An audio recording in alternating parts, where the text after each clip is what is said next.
Welcome back to another class on Dalet Amot shel Halacha. En lo lakadosh baruch hu beolamo ela arba amot shel Halacha bilvad. We are in the Chazara program. This will be part 27. We are moving to the next subject, which is going to speak about how one is not allowed to do any work after Shabbat until the stars come out. Even when the stars come out, you're still not allowed to do any work until you add a little bit from the mundane day onto the holy day. I'll explain all this B'ezrat Hashem, bli neder.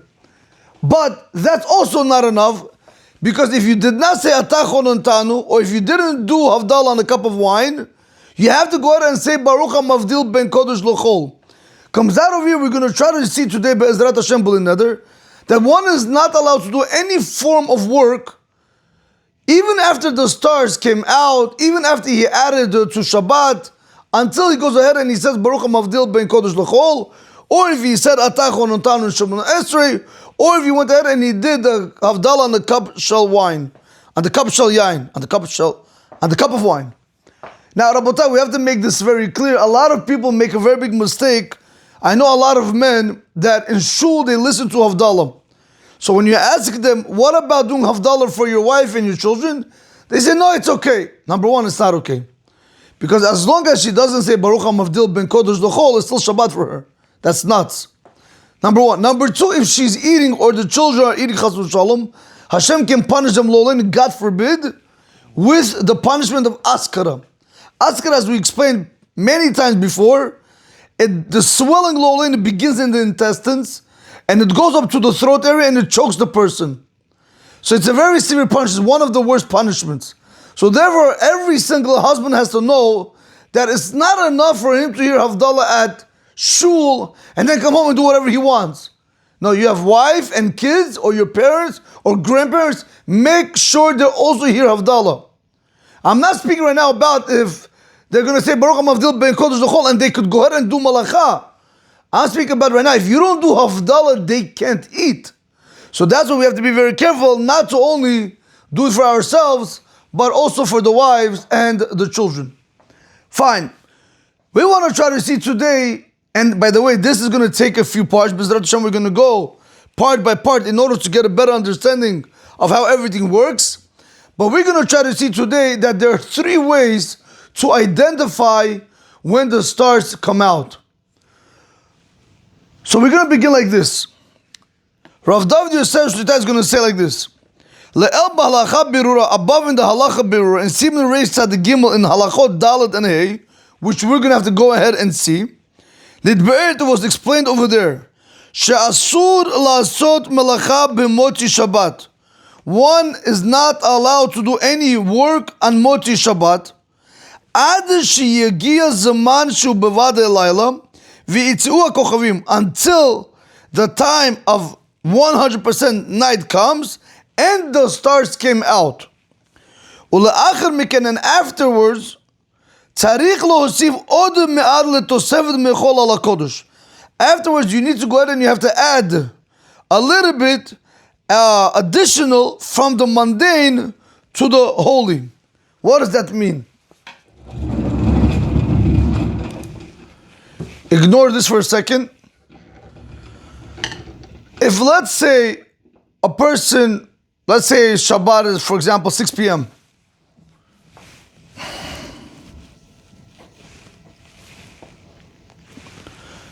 Shabbat is on Friday, 6 p.m. This is before sunset, because 6:18 is sunset. Because remember, whenever the woman light the candles, it's always 18 minutes before Shabbat. Why do we make it 18 minutes before Shabbat? Because number one, if a person really needs to use it, he can use it. Just don't use it to the last minute, because we don't want you to be Michal or Shabbat by accident, Chas v'Shalom. But number two, we want you to go ahead and accept upon yourself the Kiddush of the Shabbat on the mundane. So we'll go like this. You know that when it comes in, when it's Friday night, you add from the Kodesh to the Chol. You add from the Kodesh, meaning from Shabbat is 6:18. You add from the Kodesh, you add it to the mundane. You even make the 18 minutes, you made them additional 18, you made this 18 minutes holy. Comes out over here that this is by Friday night. what happens when it's Saturday night? Same concept. If let's say Shabbat came in at 6 o'clock, that means Shabbat comes out at 7 o'clock according to the Geonim. According to Rabbeinu Tam, it's going to be 7:30. We'll speak about this Billy Nader. Now, comes out over here. What is Rav David Yosef Shutai telling us? On Saturday night, it's not enough that it's for sure night, and it's not enough that the stars came out. But what you have to have, you also have to go ahead and add them from the Chol to the Kodesh. So let's just say like this. Let's not touch Rabbeinu Tam for now. I don't want to confuse people with Rabbeinu Tam. We'll just see that in a second. Let's say according to the Geonim, it's 7 o'clock. 7 o'clock. So what does he say? Go a little bit. Let's say, I don't know, 7. Let's just do 7:05.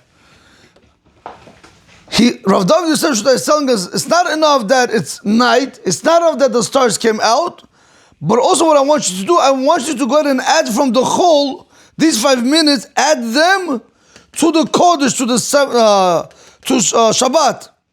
So now you have an additional 5 minutes which are Kadosh. So over here you have 18 minutes prior to sunset which are Kadosh because you're adding from the Kodesh to the Chol. Over here you have additional 5 minutes which are Kadosh because you're adding from the Chol to the Kodesh.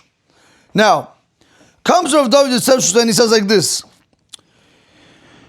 V'sham nitba'er, and over there is explained, and matai hu zman tzet kochavim l'shitat ha'geonim v'l'shitat Rabbeinu Tam. Over there it's explained, when is it that the stars come out according to the opinion of the Geonim and according to the opinion of Rabbeinu Tam. We'll see this probably in the next class, B'li Neder. We'll see that there's a machlok between the Geonim and Rabbeinu Tam to when the stars come out, and according to that, you have to go ahead and follow them when Shabbat comes out also, or Yom Kippur, and so on and so forth, or Yom Tov. So he says like this. When we were dealing about Motzi Shabbat. Alright, so let's do this. When we're dealing with Motzi Shabbat, Ra'ui lehachmir keshitat Rabbeinu Tam. No, I should have turned it. Okay. It is proper to be stringent like the opinion of Rabbeinu Tam. That means, according to Rabbeinu Tam, if Shabbat comes out at 7:30, Rav David Yosef Shlita is telling us that it's proper for one to be stringent and to hold Shabbat until 7:30. Al kol panim, at the very least, b'melachot asurot min haTorah, at the very least, where the malach is forbidden from the Torah. That means to say like this.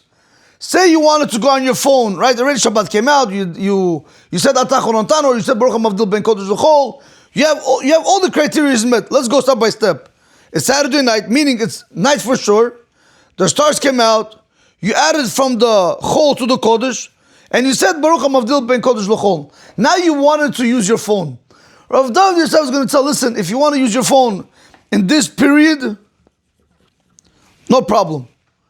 But what happens if you wanted right now to go ahead and cook yourself something on Shabbat? Or, I'm not telling you smoking is allowed, you wanted to go ahead and now you wanted to smoke during this period. Since making a fire is from the Torah, we're going to tell you, comes from David Yosef, and he's going to tell you that you shouldn't do it during this period because it still might be Shabbat. Comes out that according to Rabbeinu Tam, you're transgressing Shabbat. By the rabbinical laws, will be lenient. But by Torah laws, we're going to tell you, meaning Torah laws, where the malachot are asur from the Torah, we're going to tell you to be stringent, not to do anything until 7:30. Again, I'm going to make this clear.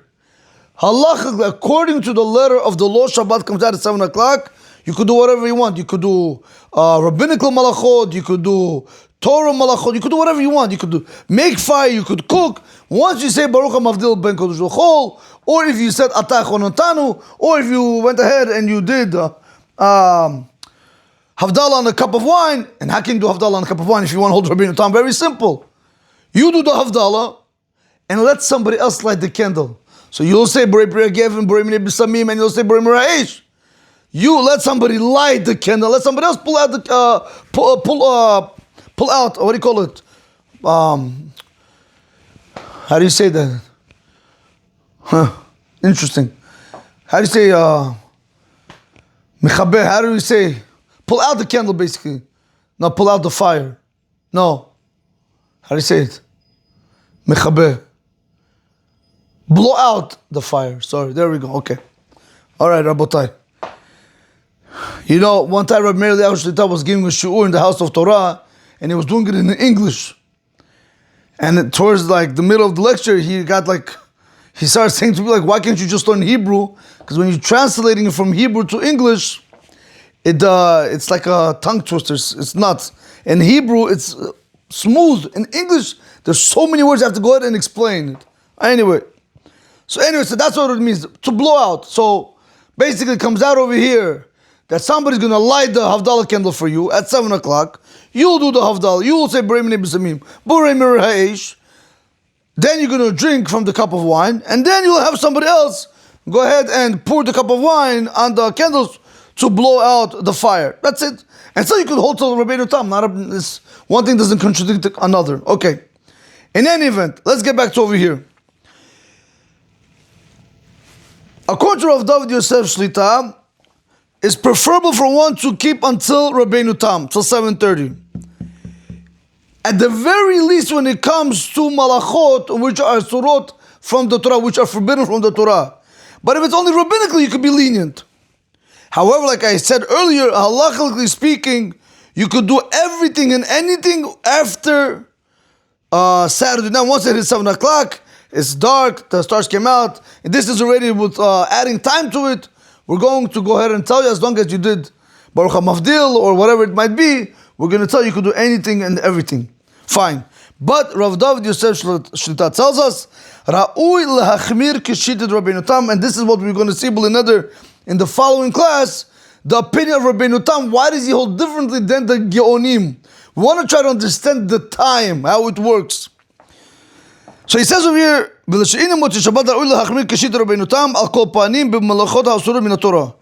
says, when it comes to Motzi Shabbat, it is proper for one to be stringent, like the opinion of Rabbeinu Tam, at the very least, when it comes to Malacha, which is forbidden from the Torah. Now, if we're going to go to Siman Reish Tzadik Gimel in Halacha Daled, now we're going to start understanding how does it work. How does this work, Rabotai? How do we know when the stars come out? Today, Baruch Hashem, we have everything already done for us. Calendars, watches, apps, everything is already tells you exactly when everything is. But when it comes to learning Torah, you also have to understand how everything works. So here we go. So let's just go over point 1 and 2. 1 is not allowed to do any work after Shabbat until the stars come out. We also added, not only when the stars come out, it has to be dark, plus you have to add a little bit from the mundane to the Kodesh, and then you could do Malacha. However, we saw, this is it. One needs to add a little bit from the mundane onto the holy day, but then we also actually saw that according to Rav David Yosef Shlita, he says it's proper for one to hold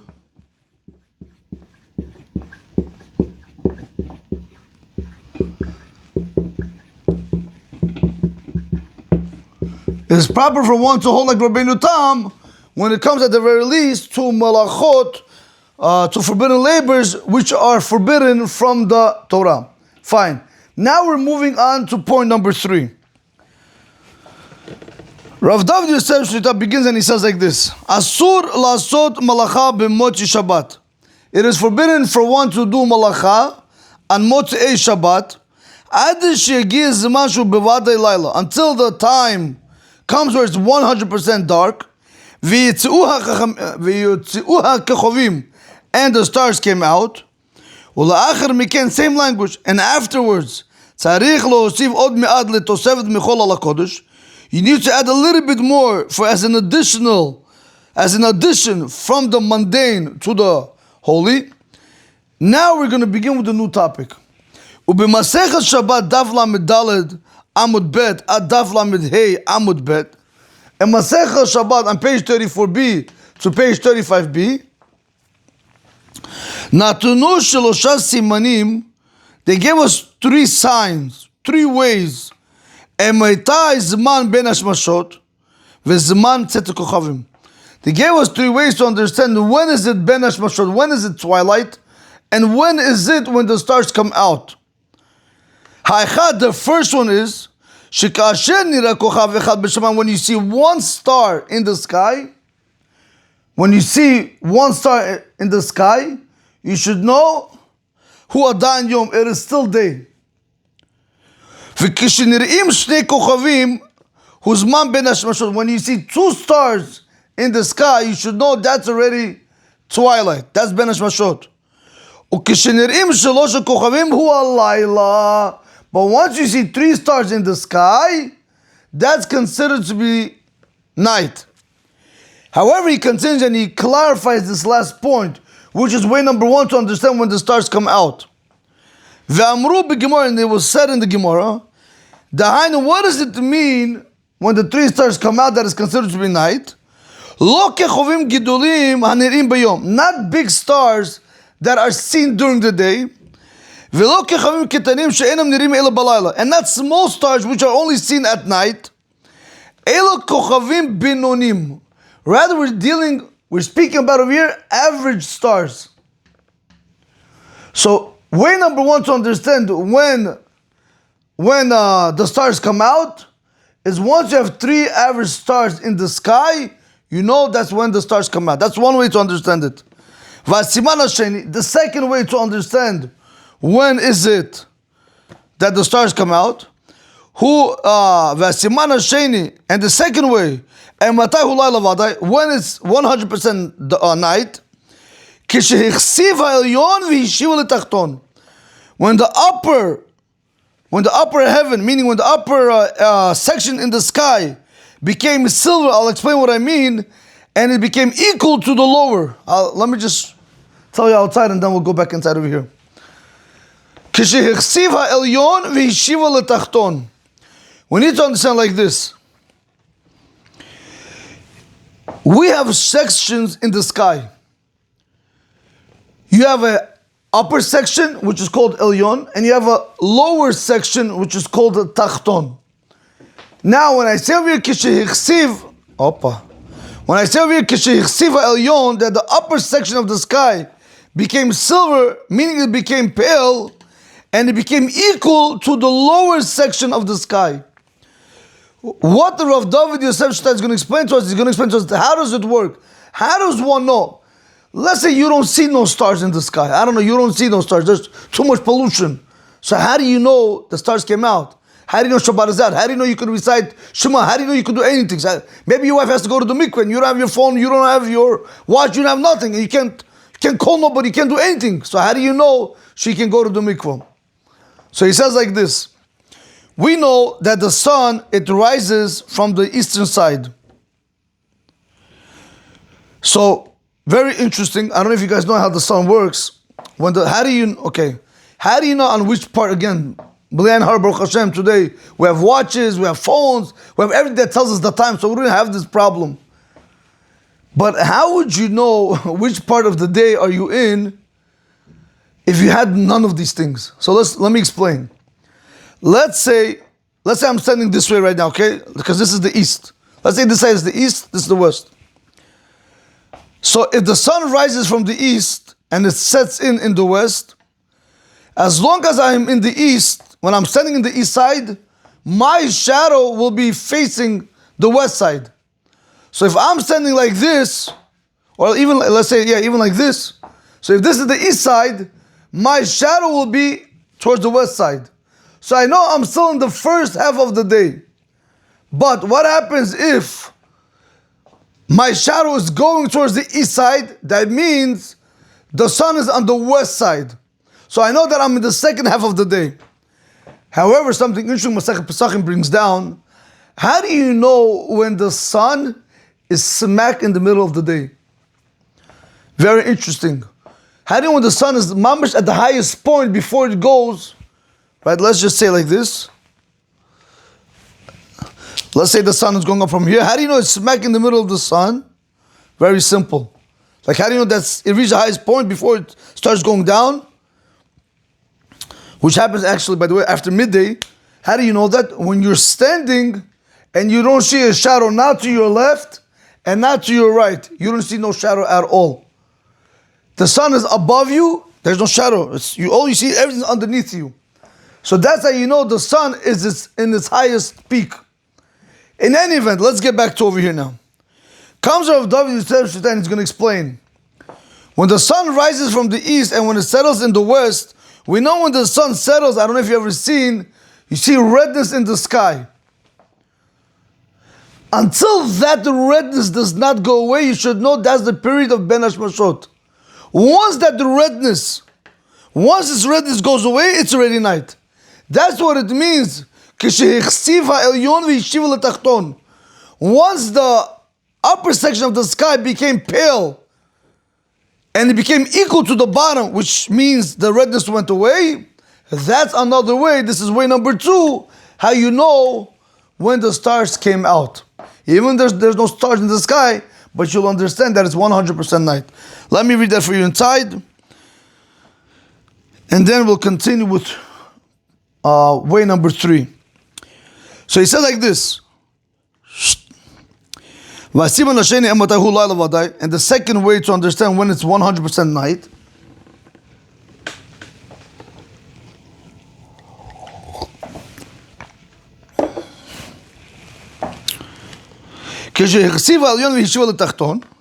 like we explained, what does that mean?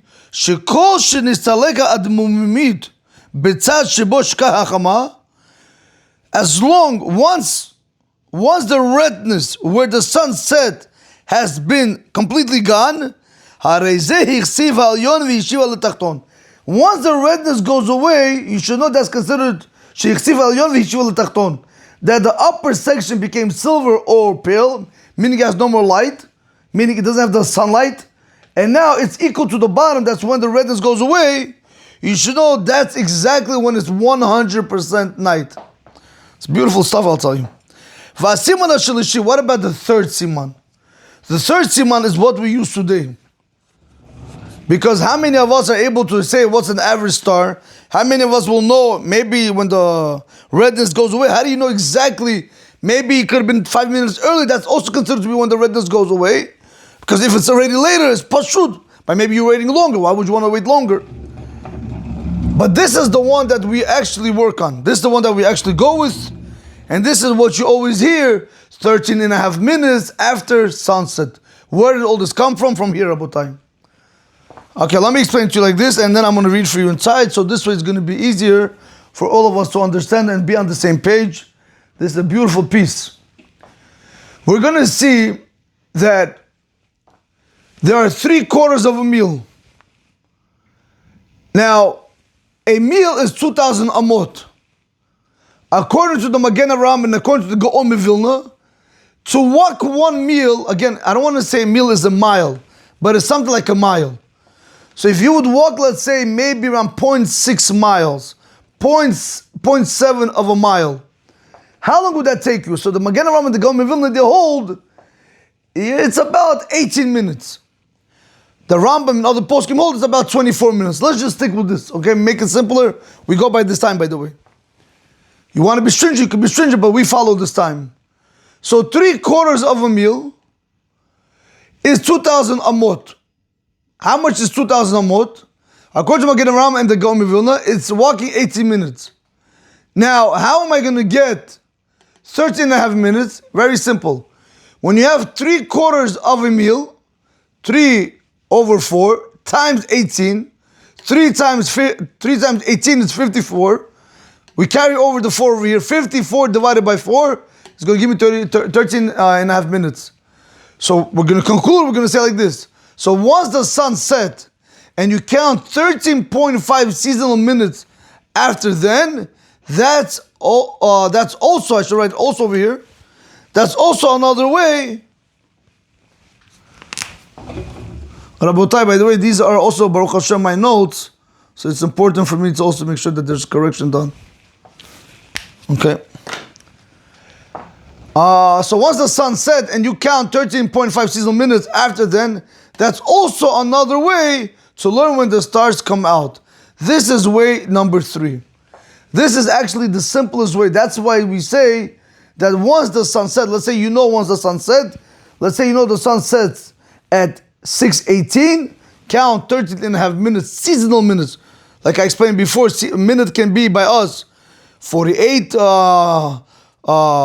seconds to a minute. It could be 54, it could be 60, it could be 72 seconds to a minute. There's a very big difference, Rabotai. We'll see this B'lineder also, how to calculate it, B'ezrat Hashem.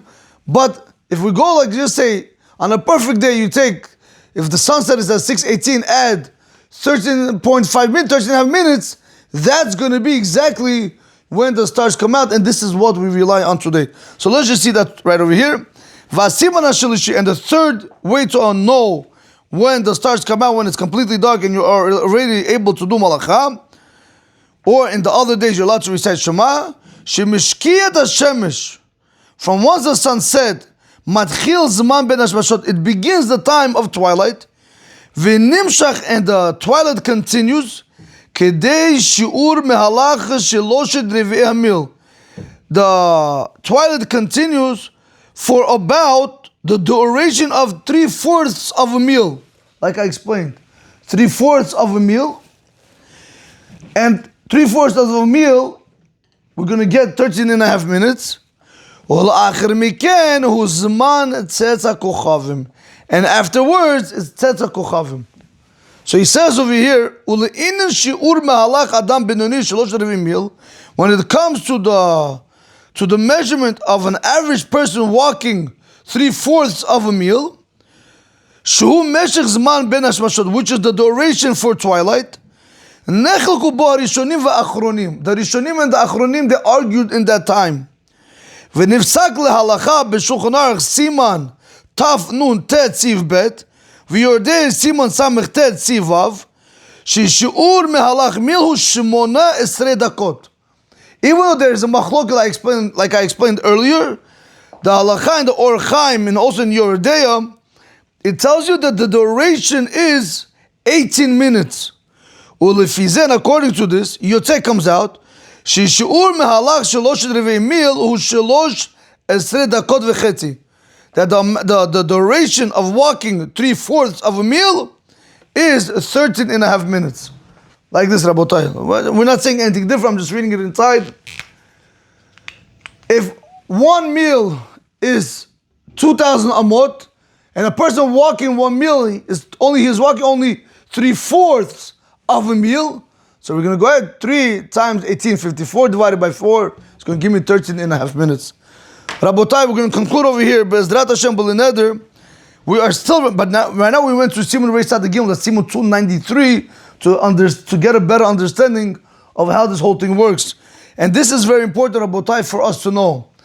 Because once you understand how all these things work, you're able to better appreciate Ben Hashmashot, Geonim, Rabbeinu Tam, when Tzedek Chacham comes out.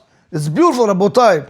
This is what it means to learn Torah and to understand Torah, not just to hear, Rabbeinu Tam, Gaonim, and not understand what's flying. In any event, Rabotai, have a great day. Baruch Adonai L'Olam. Amen ve'amen.